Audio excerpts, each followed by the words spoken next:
உச்சநீதிமன்றம் இப்போ சொல்லி இருக்கிறது இருக்கு இல்லையா, அது உச்சநீதிமன்ற அதாவது கருத்து அப்படிலாம் சொல்கிறத நான் ஒன்றிய அரசாங்கத்தினுடைய கருத்து என்பதாகத்தான் பார்க்குறேன். நான் என்ன கேட்குறேன், நீங்கள் மெஷின் இல்லையே, மெஷின் தான் இருக்கிறத மட்டும் ரீட் பண்ணும். அதுக்கு இவ்வளோ பெரிய நீதிமன்றம் நம்ம வச்சுருக்க வேண்டியது இல்லையே.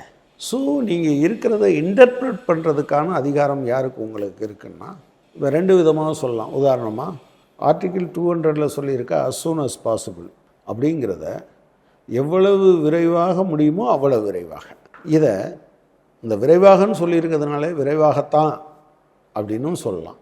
முடியுமோ as soon as possible, பாசிபிளான நேரத்தில் வேகமாக முடிக்கிறது அப்படின்னா அதுக்கு நீங்கள் தங்குதடையற்ற காலம் கொடுக்கலாம்.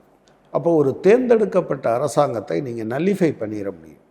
உதாரணமாக இப்போ வச்சுப்போம், 7.5% கிராமப்புற மாணவர்களுக்கு இடஒதுக்கீடு. பன்வாரிலால் புரோஹித் அதுக்கு ஒப்புதல் கொடுக்கல. அப்படியே வச்சுருந்தா என்ன நடந்திருக்கும்? ஒரு இயரில் அந்த செட்டில் ஸ்டூடெண்ட்ஸ் அந்த வேகன்சி கிடைக்காம போயிருக்கும்.